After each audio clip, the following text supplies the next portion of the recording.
Y la Biblia justamente es la base para discernir quién es Cristo, no nuestras opiniones. Es decir, si tú tienes alguna opinión de Cristo, este es el criterio, no tu opinión, no tú lo que tienes en criterio como que ha formado de Cristo, sino lo que la palabra asegura que es Cristo. Mi nombre es John Duarte y hoy tengo el privilegio de exponerles el mensaje del día de hoy. Hermanos, todos nosotros, de alguna manera, tenemos expectativas. Por ejemplo, cuando vamos al médico, ¿verdad? Por ejemplo, un dolor o una fuerte infección de garganta, nosotros creemos ya tener la solución. Vamos al médico, enfermos, pero ya tenemos en mente, bueno, esto con antibióticos ya se resuelve y no hay problema. Pero resulta que el médico nos revisa y lo que nos dice es algo muy común. Esto es una virosis de las que está dando por ahí. No te da antibióticos, sino te dice, ve a casa, necesitas reposo y tomar bastante agua. Entonces, ¿qué pasa? Pues salimos decepcionados nosotros de allí porque el médico no nos dio la receta que nosotros esperábamos o la que creíamos que necesitábamos. ¿Y qué tal si pensamos, si algunas veces no hacemos lo mismo nosotros con Dios? Llegamos con la receta en la mano solamente como para que Dios firme o dé el sello de aprobado de las cosas que le pedimos a Dios.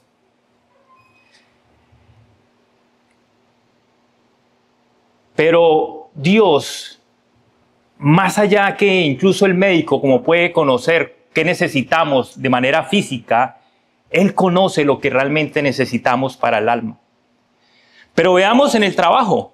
Muchos en el trabajo también pasa algo semejante. Nosotros nos esforzamos, trabajamos fuertemente, damos la milla extra, lo que se conoce la milla extra en nuestro trabajo, pero nuestro jefe tal vez no lo reconoce de manera puntual, sino tal vez equipo muy bien, hemos hecho el trabajo correcto y en cierta manera pues te sientes un poco defraudado con eso, ¿verdad? Sin embargo, ahí nosotros debemos recordar que la verdadera recompensa la recibimos de Dios, que aunque no seamos reconocidos de cierta manera en nuestros trabajos, Dios sí ve lo que tú haces, incluso en privado. Y esto también sucede, hermanos, en la oración. Cuando usted está esperando algo que Dios todavía aún no le ha respondido,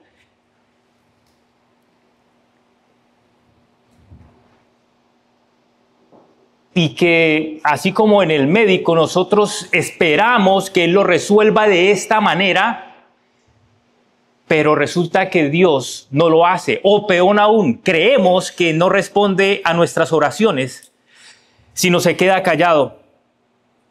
Así que nosotros nos frustramos realmente, así como pasó en el ejemplo del médico o en el trabajo o en nuestras oraciones, tenemos frustración siempre. Pero debemos nosotros descansar en que siempre los caminos de Dios son mucho más altos de los que nosotros podemos imaginar. Sus pensamientos son más altos y son perfectos comparados con lo cual nosotros podremos siquiera creer que es lo que más nos conviene a cada uno de nosotros. El punto, hermano, es que todos, absolutamente todos, tenemos ciertas expectativas. En el trabajo, cuando vamos al médico, cuando oramos ante Dios. Hay diferentes expectativas para eso. Pero si nosotros nos aferramos con esas mismas expectativas frente al concepto o a la visión o al esquema que tenemos de Cristo, terminamos haciendo un Cristo a nuestra propia medida que dista del verdadero Cristo que la palabra expone o nos explica. Por eso a veces nos decepcionamos, porque tal vez tienes un Cristo adecuado o moldeado a tus propias expectativas, que no corresponde al verdadero Cristo. Y hoy, en el capítulo 10 de Juan, que vamos a abordar, Jesús nos revela no como ese Cristo que nosotros podemos inventarnos, sino se revela como el Cristo verdadero. Jesús es Dios mismo, se presenta como tal, como ese buen pastor. Y porque justamente Él es Dios y Él es el buen pastor, nosotros estamos llamados a deshacernos de todos esos falsos Cristos o esas falsas expectativas que tenemos de la imagen que a veces caricaturizamos de Cristo. Así que acompáñeme, por favor, al capítulo 10 de Juan. Hoy vamos a acabar este capítulo y teniendo en cuenta esto que le acabo de mencionar, el mensaje del día de hoy se ha titulado El Cristo verdadero en medio de nuestras expectativas. Hoy veremos 4 puntos, 4 grandes enseñanzas que vamos a desprender de este pasaje del versículo 22 al versículo 42, donde finaliza. Primero, veremos cómo Cristo confronta nuestras expectativas. Segundo, vamos a ver cómo se revela como Dios mismo. Tercero, Cristo asegura vida eterna, pero también que nos va a perseverar, nos va hasta el fin. La perseverancia de sus ovejas lo hace en esta ilustración de esta manera. Y finalmente, cómo Cristo es confirmado o es acreditado por la palabra de Dios y también por sus obras. Al final de todo, hermano, este mensaje nos debe llevar a tomar una decisión contundente y definitiva frente a la pregunta: ¿rechazamos al Cristo verdadero y lo recibimos con fe y obediencia? Acompáñeme a Juan 10, 22, 42, vamos a leerlo juntos. Dice de la siguiente manera, Juan 10, del 22 al 42, dice: Jesús es uno con el Padre. En esos días se celebraba en Jerusalén la fiesta de la dedicación. Era invierno y Jesús andaba por el templo, en el pórtico de Salomón.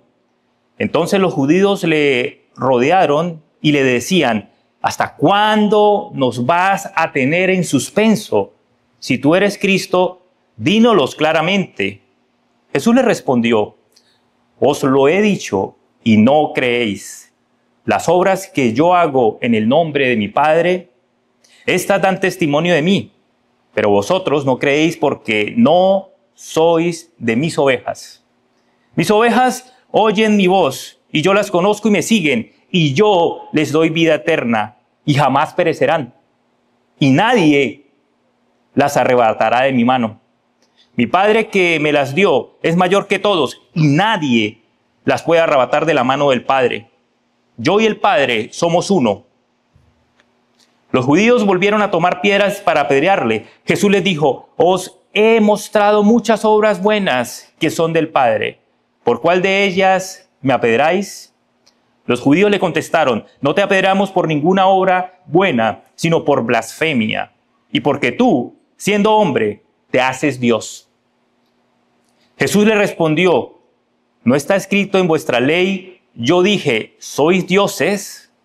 Si aquellos a quienes vino la palabra de Dios los llamó dioses, y la escritura no se puede violar, ¿a quién el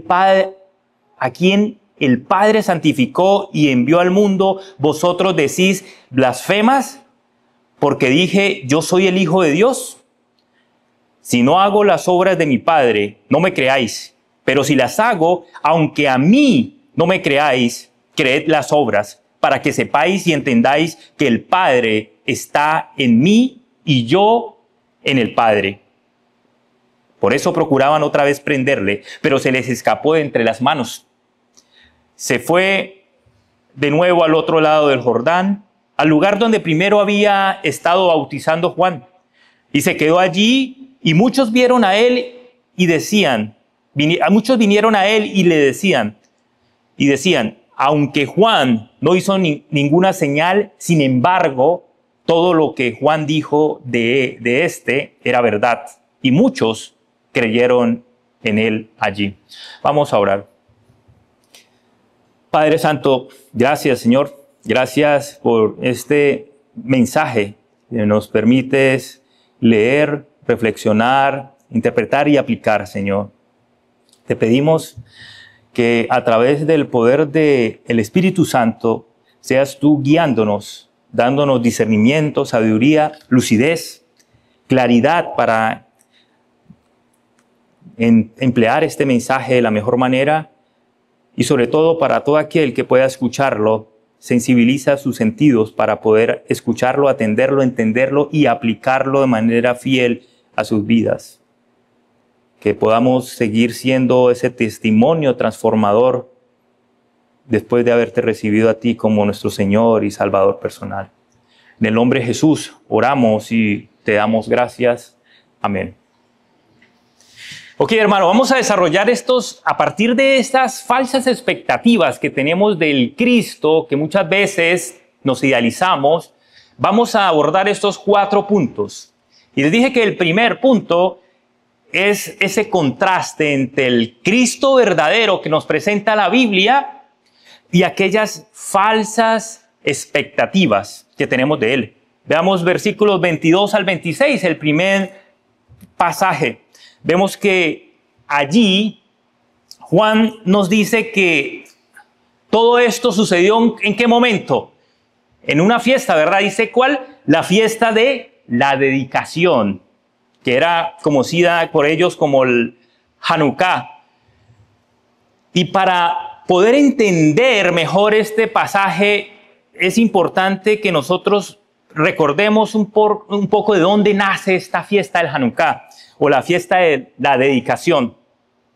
Para eso hay que tener un poco de historia.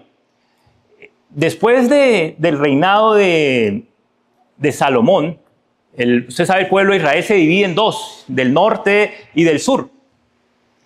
Después de esto van al exilio y ellos de ahí en adelante han sido sometidos por varios imperios. Usted recuerda el imperio, los asirios, que son los que esclavizan al Israel del norte, pero también vienen luego los babilonios, ¿verdad? Que hacen lo mismo con el sur, con el pueblo del sur, con las tribus del sur, y luego viene de los babilonios el imperio medo-persa, y después de esto son derrotados. El imperio medo-persa es derrotado por los griegos en cabeza de Alejandro Magno, el Grande, ¿verdad? Que pese a que murió a corta edad, conquistó gran territorio de esa zona. Justamente después de que Alejandro Magno muere, hacia el 323 a.C., se divide en el terreno en sus generales de confianza, y ahí se hace una disputa entre los Ptolomeos y los selénicos, creo que se llaman. Pero de ahí resulta que hay un rey que fue Antíoco IV Epifanes, con el objetivo de imponer toda esa cultura helénica de los griegos sin respetar la particularidad que tiene el pueblo israelí o el pueblo judío, ellos querían borrarla. Entonces prohibieron los aspectos característicos del pueblo judío. Usted recuerda la circuncisión, la ley, el sábado que ellos respetaban. Todo esto querían abolirlo, pero como quien dice, la tapa del asunto llegó en el año 167, cuando Antíoco profanó el templo de Dios. Y lo que hizo fue ir a sacrificar un cerdo. Ustedes saben que el cerdo era lo peor para los judíos, era la peor profanación. Y hacerlo en el templo era una muestra de la peor profanación para el templo. Y es lo que hizo este señor. Y es lo que en el libro de Daniel, en los capítulos 9, 10 y 11, se refiere como la abominación desoladora, ¿verdad? Entonces, en medio de esta humillación que se le hace por parte de Antíoco a los judíos, surge un sacerdote, se llama Matatías, donde empieza a generar, como empieza esa chispa de revolución, y es su hijo, justamente, Judas Macabeo. Tal vez le suena Macabeo porque hay unos libros apócrifos, los Macabeos, que cuentan y narran muy bien esta historia. Si usted quiere conocerla un poco mejor, puede dirigirse a ellos y tener más contexto de esta historia. Pero el punto es que durante 3 años, Judas Macabeo estuvo liderando esta revolución hasta de manera milagrosa lograr esa victoria inesperada, porque fue difícil poder restaurar y recuperar toda esta tradición, este respeto y la identidad que tenía Jerusalén. Así que la recuperación de Jerusalén en este sentido es lo que ellos realmente están conmemorando en esta fiesta de la dedicación. Realmente esto se constituye en un tiempo de celebración nacionalista, es decir, de las propias raíces de Israel, donde se recuerda una victoria militar, es decir, la imagen de un líder militar que rescató al pueblo judío ante la imposición del imperio griego en ese momento, pero da esperanza, pero también es la sombra, digámoslo así, de la esperanza que tiene el pueblo cuando venga unos 3 siglos más tarde, claro, eso no lo sabían ellos, pero que va a venir el Mesías esperado. Hermano, con ese contexto, sé que algunos de pronto de historia ya veo que están como centrodelantero 9, cabeceando ya ahí por la historia, les vuelve Falcao García, cabeceadores netos. Pero esto era importante para poder nosotros materializar y entender mejor lo que ocurre aquí en el capítulo 10 de Juan. En medio de esta fiesta, entonces, los judíos rodean a Jesús en el pórtico de Salomón. Siga el texto que ahí lo dice, el versículo 24. ¿Hasta cuándo nos tendrás en suspenso? Le preguntan en ese versículo. Si tú eres el Cristo, dínoslo claramente. Lo que ellos estaban pidiendo no era un Mesías espiritual, ¿verdad? Sino ese Salvador militar realmente, ese Judas Macabeo que lo libertó 3 o 4 siglos antes. Pero Jesús responde de manera firme ante esta petición, porque Él conoce las intenciones del corazón. Jesús le responde en el versículo 25 y 26, se los he dicho y no creen. Las obras que yo hago en nombre de mi Padre, esas dan testimonio de mí, pero ustedes no creen. ¿Por qué? Porque no son de mis ovejas. En otras palabras, Jesús está diciendo, yo les he mostrado quién soy, pero ustedes no creen. ¿Saben por qué? Porque buscan al Mesías, buscan al Cristo en una medida diferente, como ese libertador, como ese militar que viene con armas tomar a rescatar a su pueblo, como lo hizo Judas Macabeo. Y esa era la interpretación. El pueblo judío tenía esa expectativa de un libertador. Y usted recuerda, en esa época de Jesús, habían diferentes grupos, los fariseos, los saduceos, los herodianos, y cada uno tenía una visión de cómo iba a venir el Mesías. Los saduceos como un sacerdote especial que iba a venir de esa línea. Los fariseos como aquel, y fue el que más, como aquel riguroso de la ley. Los herodianos que venía de la parte política del gremio del reino romano. O como el tipo militar que venía, donde venía Simeón, es uno de los apóstoles de Jesús, justamente de los celotes. Los celotes eran los que pensaban que el libertador iba a venir justamente de esa misma imagen o de ese mismo perfil que ellos añoraban en la fiesta de dedicación, como de tipo militar, ¿verdad? Rescatarlo por la fuerza. Entonces, hermanos, en este punto es claro el contraste que existe entre el Cristo verdadero y la falsa expectativa del Cristo que estaban esperando. Ellos esperaban entonces un Mesías político, un libertador nacionalista, Pero Jesús es mucho más que eso. Jesús es el Hijo de Dios. Él vino más que a purificar el templo, Él mismo es el templo a partir de ese momento. Y por eso era muy simbólico lo que Él estaba haciendo. Es lo que viene más que a restituir el templo, como lo hizo hace 3 siglos Macabeo, es lo que viene es a purificar, porque Él mismo es el templo, necesita cambiar nuestros corazones de piedra por ese nuevo espíritu que nos dé un corazón de carne, como lo dice en Ezequiel 36.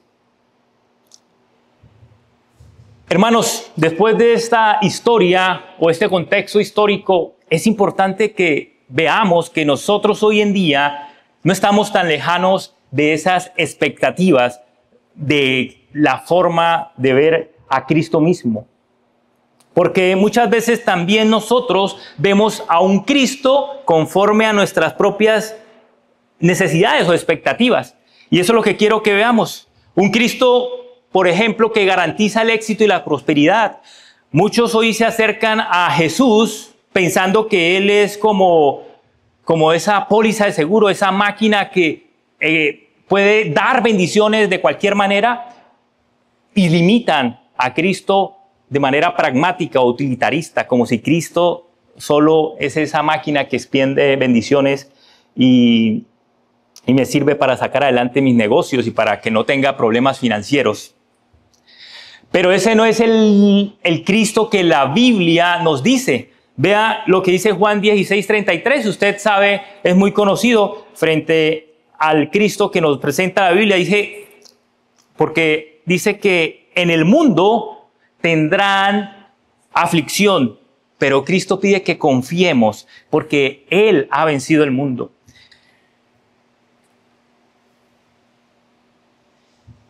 Buscar a Cristo solo para satisfacer nuestras necesidades materiales, o ni siquiera necesidades, deseos materiales, es minimizar a Cristo para conseguir nuestros propios fines. No para vivir para el propósito de Dios, sino que esperamos que Él venga a satisfacer nuestras propias necesidades. Pero también vemos a un Cristo que respalde nuestras ideologías políticas. Algunos lo encasillan de esa manera. Si no, usted puede ver hoy en día cómo algunos partidos políticos buscan la aprobación del sello cristiano para respaldar ciertas ideologías. O piensan que cierta agenda política depende de ciertas situaciones y que es palabra de Dios, ciertas posiciones políticas. Usamos ese nombre o lo encasillamos solo para esos aspectos. Como si el reino de Dios dependiera de quién estuviese gobernando en la Casa Blanca, en la Casa Rosada o en la mayor autoridad administrativa presidencial de cada país. Pero Jesús dijo en Juan 18:36, mi reino no es de este mundo. El verdadero Cristo no vino a respaldar banderas, sino a llamar a toda lengua, a toda nación. Recuerde que es un concepto todavía mucho más amplio lo que vino a hacer Cristo. El reino trasciende más allá de cualquier nación, de cualquier lengua, cualquier raza, cualquier tribu. Es más amplio que eso, así que no limitemos a Cristo en ese sentido. Pero también tenemos al Cristo que resuelve problemas temporales sin tocar el corazón. ¿Ha escuchado o ha visto personas tal vez que a veces quieren usar a Cristo solo para resolver ciertas cosas que está viviendo en ese momento, pero realmente no tienen una verdadera transformación en su corazón? Es decir, quieren salirse con la suya diciendo yo solo voy a la iglesia o espero que Dios me bendiga curándome de esta situación de salud, buscándome un empleo, pero realmente yo no quiero rendirme y sujetarme a su señorío. Creo en Él y quiero que me bendiga, pero de Señor no me quiero someter a Él. Finalmente, hermanos, en este punto, cuando nosotros reducimos a Cristo a un amuleto de prosperidad, a un estandarte político, a un solucionador de emergencias, no estamos adorando realmente a Cristo. Así que si usted realmente quiere adorar a Cristo, creo que es un buen momento para que nos examinemos cómo está nuestro corazón frente a estos 3 puntos y si estamos realmente buscando a Dios de corazón o nos estamos dejando guiar por nuestras falsas expectativas, que es importante en este punto que contrastemos con lo que significa y representa el verdadero Cristo.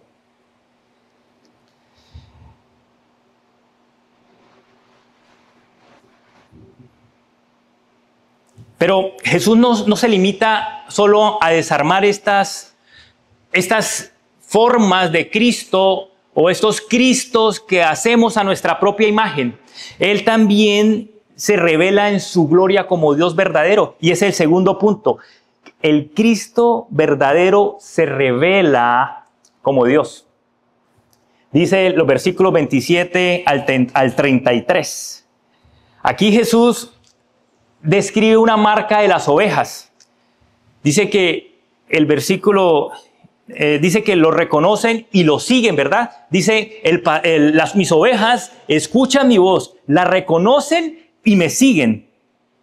En esos días, bueno, hemos predicado a lo largo del capítulo 10, hemos visto esta relación entre ovejas y el pastor. Y justamente en estos días veía un video que a mí me erizó, dirían, y me conmovió bastante ver cómo en el Medio Oriente se daba en la práctica esto. Cómo algunas personas extrañas llamaban a las ovejas, pero ellas no atendían el llamado. Y solo hasta después que escucharon la voz y reconocieron la voz de su pastor, se vinieron todas en manada. Es impresionante, me impresionó mucho ver esa escena que ilustra muy bien o literalmente este fragmento o este pasaje. Y es lo que debemos hacer como ovejas, tal como lo recita el Salmo 23, lo hemos visto, ¿verdad? Que si el Señor es mi pastor, nada me faltará y Él va a confortar mi alma, me va a hacer descansar en verdes pastos. Pero también el pasaje nos está diciendo que Dios promete vida y vida eterna. Hermano, nadie puede dar vida eterna si no lo tiene en su propia esencia. Es decir, solo Dios, siendo eterno, nos puede asegurar y dar vida eterna. Porque no podemos dar de lo que no tenemos. Por ejemplo, si tú no tienes a Dios en tu corazón y no tienes su amor, no puedes dar de lo que no tienes. Lo mismo, tú no puedes dar vida eterna, tú no puedes prometer vida eterna si tú no tienes esa eternidad. Solo Dios la tiene y por eso confiamos y podemos estar seguros y descansar en esta promesa que Él nos hace de vida eterna. Pero su declaración en este pasaje nosotros vemos es bastante contundente, hermano. Usted mismo mire el pasaje, dice, yo y el Padre somos dos, ¿verdad? No, dice somos uno. A ver, ¿está siguiéndome el pasaje? Claro, debe seguirme el pasaje porque como la gente verea, yo le puedo decir cualquier cosa, pero usted sí, como la oveja, no, esté en el pasaje, sígame con cuidado porque dice que yo y el Padre somos uno y esta declaración es realmente importante. Esto es un highlight que debes hacer porque Cristo está diciendo que es uno con el Padre. Y aquí hay una unidad esencial, es decir, en su esencia de Dios son uno. Pero no hay que confundir las dos personas que son el Hijo, el Padre y pues el Espíritu Santo es la tercera persona, pero en este caso Él está refiriendo a que Él como Hijo tiene la misma esencia con Dios, una esencia divina. Y esto es importante tenerlo en cuenta. Vemos también en este pasaje que los líderes están rechazando a a lo que dice Jesús, no por desconocimiento. Ellos entienden muy bien que Jesús está declarándose como Dios. Y justamente por eso es que lo acusan con blasfemia. Si ellos no entendieran esto, no lo acusarían como blasfemia. Dice Colosenses 2:9, porque toda la plenitud de la deidad habita corporalmente en él. Hermanos, si Cristo dice que es Dios y habita completamente en esa divinidad en él, no podemos reducirlo a un maestro o a un buen predicador, sino a lo que realmente es. Y si lo colocamos como realmente es, como Dios, debemos rendirle obediencia absoluta y nuestra completa adoración. ¿Me están siguiendo? Dice Filipenses capítulo 2, del versículo 10 al 11, para que en el nombre de Jesús se doble toda rodilla y toda lengua confiese que Jesucristo es el Señor. Este es el punto importante donde Jesús reconoce que es uno con el Padre. Hay una unidad. Es la misma unidad que debemos tener también nosotros cuando en matrimonio nos casamos. Somos una sola carne, ¿verdad? No debe perdurar esa unidad también. Pero ahora, si estamos diciendo que Cristo es Dios, por lo tanto significa que sus promesas son realmente confiables. Y es lo que vamos a ver en el siguiente punto, como tercer punto. Es decir, que lo que Dios está diciendo, lo que Cristo siendo Dios dice, no puede fallar. No hay garantía de que perdamos si ponemos la confianza en lo que Dios promete. Dice el tercer punto, el Cristo verdadero asegura a sus ovejas con protección eterna. Versículos 28 al 30. Y yo les doy vida eterna y jamás perecerán y nadie las arrebatará de mi mano. Mi Padre me las dio, es mayor que todos y nadie las puede arrebatar de la mano del Padre. Y aquí repite lo que vimos en el punto anterior. Yo y el Padre somos uno. Hermano, miren lo que está diciendo acá cuando él dice que Él da vida eterna. Claro, hablamos, Él tiene la esencia eterna, tiene esa capacidad de darnos vida eterna, pero también nos asegura que jamás perecerán. Y en el griego llaman que este es el doble negativo porque redunda, es decir, es una redundancia para afirmar que hay una imposibilidad rotunda de que se las vayan a perecer o que vayamos a ser arrebatados de su mano. Esto nos debe dar total confianza para nosotros saber que estamos en Cristo.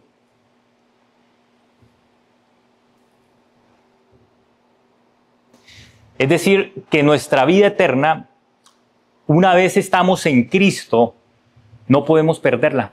Y eso debe darnos tranquilidad para nosotros vivir en este lado de la eternidad frente a cualquier dificultad o a cualquier situación que podamos experimentar. Pero mire que usted recuerda, no sé, en mi época, yo acuerdo que en la casa de mi abuelo había, cuando usted cerraba en las noches, la puerta, usted colocaba su puerta, colocaba llave aquí arriba en el segundo y colocaba una tranca además. Usted, no sé si algunos colocaban esa tranca, un palo atravesado en la puerta como para que si el ladrón por la puerta no va a entrar siquiera. Mire, en este pasaje vemos que cuando él dice que nadie nos la puede arrebatar, dice que ni de la mano del Padre. O sea que hay una tranca, una doble tranca, doble filtro. Es decir, tenemos una seguridad doble por parte del Hijo, pero también el Padre. ¿No le da a usted tranquilidad esto? Acompáñeme a Romanos 8:38 y veamos lo que dice Romanos capítulo 8, del 38 al 39. Y creo que es una verdad que usted debe tener en cuenta para la seguridad de su salvación y para cualquier situación que usted enfrente hoy en día. Dice Romanos 8, 38, dice, porque estoy convencido de que ese mismo convencimiento en Jesús es que debemos tener, de que ni la muerte, ni la vida, ni los ángeles, ni los principados, ni lo presente, ni lo porvenir, ni los poderes, ni lo alto, ni lo profundo, ni ninguna otra cosa creada para separarnos del amor de Dios. Podrá separarnos del amor de Dios que es en Cristo Señor nuestro. Aquí, hermano, está representada una verdad fundamental en nuestra fe, lo cual se describe como la doctrina de la perseverancia de los santos. ¿Ha escuchado usted hablar de eso? Es decir, que nuestra seguridad de salvación no depende de nosotros. ¿No le da a usted tranquilidad eso? Imagínese donde dependiera de nosotros. Sino realmente depende de la fidelidad de Dios. Y eso es una gran noticia. Con eso ya deberíamos irnos alegres, porque no depende de nuestra fidelidad, sino la fidelidad de Dios, de la fuerza, de la perseverancia que Él nos permite tener en este camino. Dice Filipenses, le voy a citar dos más, Filipenses 1:6, dice, estando convencido, otra vez el convencimiento, ¿verdad? Estando convencido precisamente de esto, que el que comenzó en ustedes la buena obra, la perfeccionará hasta el día de Cristo Jesús. ¿Cuántos estamos esperando que Cristo venga por segunda vez? Qué lindo momento y qué bueno es saber que aunque no sepamos cuándo va a ser ese momento, qué bueno es saber que estamos seguros, porque Él nos va a perseverar hasta ese día. Dice Judas 24. Pastor, Judas 24 capítulos. No, Judas tiene solo un capítulo, versículo 24. No vaya usted a pasar en otras de Judas 24. Mire lo que dice. Así como Filemón y otro libro del Antiguo Testamento de un solo capítulo. Dice Judas versículo 24, dice, y aquel que es poderoso para guardarlos a ustedes sin caída y para presentarlos sin mancha en presencia de su gloria con gran alegría. Hermano, aquí quiero hacer un paréntesis para hacer una pequeña aclaración. Esto de la seguridad de la salvación que tenemos, que Jesús persevera a los santos, no debe ser un pretexto para nosotros ablandarnos en nuestro proceso de santidad, ¿verdad? Porque también, no es que sea esto una actitud pasiva de nosotros. Nosotros, porque aquí dice que Él nos asegura, la misma voz que nos llama, nos reconoce y nos guarda, pero dice que las ovejas obedecen, ¿verdad? Responden, no es una actitud pasiva, sino responden con obediencia, con una fe que obedece, y es la forma como nosotros adoramos a nuestro buen pastor, a través de una obediencia. Jesús dijo, si ustedes, ¿verdad?, me aman, obedecen mis mandamientos, ¿verdad? ¿Cómo se conecta todo esto? Hermanos, si en este momento, por alguna razón, o si en algún momento, alguna vez has estado preocupado, porque hay momentos en que nuestra fe flaquea y tú piensas en momentos de donde tu fe está débil, que vas a perder la salvación o que tal vez estás perdiendo la salvación por eso, recuerda que la mano de Cristo no falla, aunque la tuya esté fallando en ese momento, porque creas que está debilitada tu fe. ¿Recuerdas la historia en el Evangelio de Mateo? Es narrada por varios evangelios, pero en Mateo, cuando Pedro se empieza a hundir en el mar, él clama, Señor, sálvame, grita con esa angustia. ¿Y qué hizo? El Señor lo sostuvo. Es lo mismo que nosotros debemos hacer si nos encontramos en momentos de dificultad, donde sentimos que no podemos. Necesitamos, con el mismo ímpetu con el que Pedro lo hizo, clamarle al Señor, Señor, sálvame. Hay veces que no tenemos incluso mucho que decir porque el ánimo nos lleva a tener pocas palabras, pero el Señor sálvame para que, como lo hizo con Pedro, Él ha prometido que nos va a perseverar, conservar hasta el día de Cristo, que veamos frente a frente con Cristo Jesús. Muchos de acá sabemos que tienen hijos, hijos pequeños.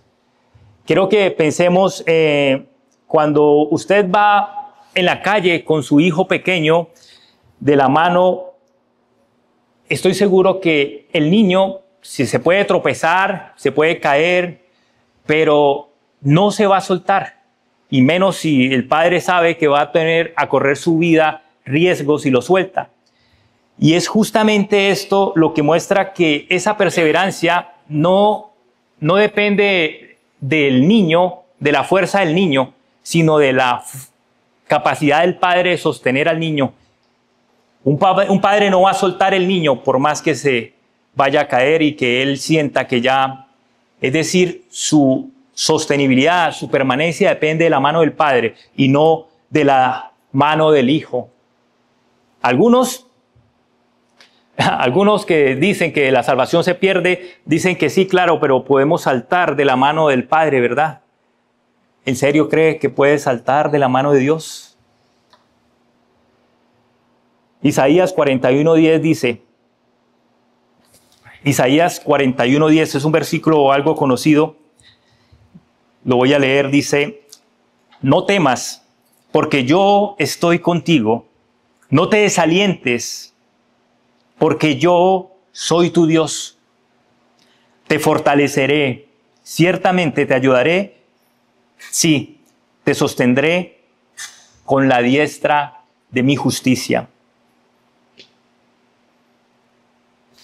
Hermano, si tú estás pasando actualmente por algún momento difícil, déjame decirte que el buen pastor, ese que representa a Cristo, no siempre evita que vayas por valles.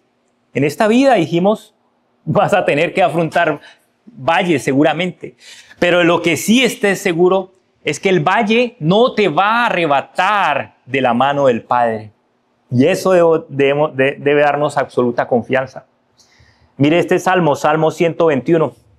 Salmo 121 dice, el Señor te protegerá de todo mal. Él guardará tu alma. El Señor guardará tu salida y tu entrada desde ahora y para siempre. Jamás, jamás perecerán.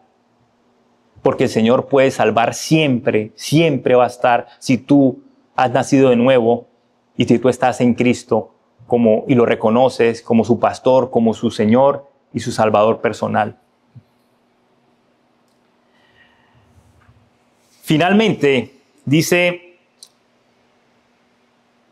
Jesús no solamente está diciendo estas cosas que hemos visto hasta ahora, sino que su palabra, la palabra de Dios, la Biblia misma y sus obras confirman lo que dice Jesús. Y justamente es este el cuarto y último punto. El Cristo verdadero se confirma por la palabra y por las obras. Es la parte final de este pasaje, versículos 34 al 42. Aquí vemos que Jesús está defendiendo su propia identidad. Lo que Él ha dicho que es Dios, la está defendiendo ¿cómo? A partir de la Escritura. Mira el versículo, dice, la Escritura no puede ser quebrantada, ¿verdad? Qué buen mensaje para entender que ella no se contradice, es sistemática, es perfecta, inspirada por Dios. Y la Biblia justamente es la base para discernir quién es Cristo, no nuestras opiniones. Es decir, si tú tienes alguna opinión de Cristo, este es el criterio, no tu opinión, no todo lo que tienes en criterio como que ha formado de Cristo, sino lo que la palabra asegura que es Cristo. Y la palabra no la contradice. Dice Isaías 48, la palabra de nuestro Dios permanece para siempre. Pero además de que Jesús apela a la palabra, a decir que no hay ninguna contradicción, que la palabra mismo lo reconoce a él como eso, Jesús apela a sus obras como una evidencia adicional. Es decir, que sus milagros no era un show, un espectáculo adicional que Jesús hacía para ganar popularidad, como pareciera que algunos sitios religiosos hacen espectáculos o milagros para convertirlo en una especie de show sin ningún sentido, sino que el propósito era, como lo dice Juan y hemos visto en este capítulo de Juan, señales que apunten a Cristo y que revelen esa comunión que tiene Jesucristo, con Dios Padre. Dice Juan 5:36, las obras que al Padre me dio, todas las obras que el Padre le ha dado a través de Jesucristo, apuntan o dan testimonio de mí. Hermanos, quiero aquí hacer una aclaración porque este pasaje, si ustedes notan, en esta parte, dice que, si usted ve el primero, el 34, yo dije, soy dioses, ¿verdad? Si usted nota aquí, Jesús está haciendo una referencia al Salmo 82:6. Si usted va al Salmo 82:6, se hace una referencia de esa referencia. La Biblia está haciendo alusión allí a los jueces que se habían pervertido y se habían tomado un camino distinto, y los jueces eran autoridades impuestas por Dios. Las autoridades son puestas por Dios, dice la palabra, pero en ese momento se habían pervertido y se habían alejado. Entonces Jesús lo que está haciendo allí es utilizar un argumento que para los judíos se llama argumento menor a mayor. Es decir, que si él usó, porque ellos dicen, estás usando el nombre de Dios. Es que la Escritura lo usó en ese momento, el Salmo 82, aunque no estaba diciendo que eran dioses en sí, sino estaba diciendo que eran dioses funcionales, es decir, por la función que realizaban en su comunidad como jueces, así como lo puede hacer cualquier autoridad establecida por Dios. Entonces, si él lo hizo en ese momento, en ese caso menor, como dioses funcionales, pues por supuesto, ¿cómo no lo va a hacer con el verdadero Hijo de Dios, con el Cristo, que es el Mesías señalado desde el Antiguo Testamento y que hoy está ante ellos, presentándose como tal? Así que eso es importante tenerlo en cuenta para que no haya la confusión de que es que creamos que están diciendo que los hombres somos dioses. Ninguno de nosotros somos dioses, ni mini dioses, ni nada de eso. Solo Cristo tiene esa potestad y esa deidad. Quiero ya ir cerrando estos 4 puntos para ir concluyendo. Vimos entonces, en conclusión, estos 4 puntos fundamentales que podemos traer de este pasaje. Primero, que el Cristo verdadero no se acomoda a ninguna de nuestras expectativas o esos Cristos miniaturas que nos hacemos muchas veces. Segundo, que el Cristo verdadero se revela como Dios mismo. Tercero, que el Cristo verdadero nos da vida eterna, pero también nos va a perseverar hasta el fin. Y cuarto punto, que la identidad de Cristo es avalada o acreditada por la Escritura, pero también por las señales y por todos esos milagros que apuntan a Cristo. Iglesia, hoy cada uno de nosotros se encuentra frente a la misma decisión que estos tuvieron que tomar en ese momento frente a: ¿vas a seguir construyendo tu vida con ese Cristo que tienes a tu medida, o realmente te vas a rendir al verdadero Hijo de Dios, al buen pastor, a la única puerta que te da acceso al redil de Dios? Este capítulo 10 termina diciendo: y muchos creyeron en él allí. Yo espero, y es mi oración, que también hoy en medio de nosotros pueda repetirse esa misma realidad, que muchos escuchen su voz directamente de la palabra de Dios, como pretendemos hacerla hoy con la exposición de la palabra, lo reconozcan como hijo de Dios y crean en Él para vida eterna. Acompáñenme a orar. Señor Jesús, hoy confesamos, Padre, que muchas veces hemos querido un Cristo a nuestra medida, que, Señor, tú eres mucho más que todas esas imágenes o pseudo-cristos que nos hemos creado. Tú, Señor, eres el verdadero Hijo de Dios. Señor, quiero darte gracias, tenemos que agradecerte porque tú nos has dado vida eterna, Señor, y has prometido que jamás vamos a ser arrebatados, jamás vamos a perecer. En tus manos estamos seguras, y no solo en las manos tuyas, sino en ese doble seguro que representa las manos del Padre. Señor, hoy afirmamos que ponemos nuestra confianza y renovamos nuestro compromiso de que creemos en tu palabra, Señor, en cada una de tus obras, que confirma que quién tú eres, Señor.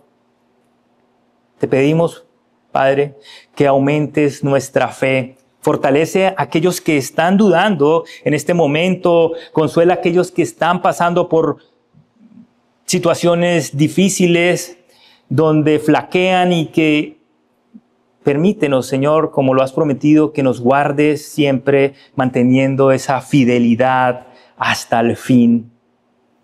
Señor, y que al igual que muchos que en aquel tiempo creyeron en ti, también hoy puedan muchos escucharte, reconocerte, confiar en ti como Dios y Salvador personal. En el nombre de Jesús te lo pedimos. Amén y amén.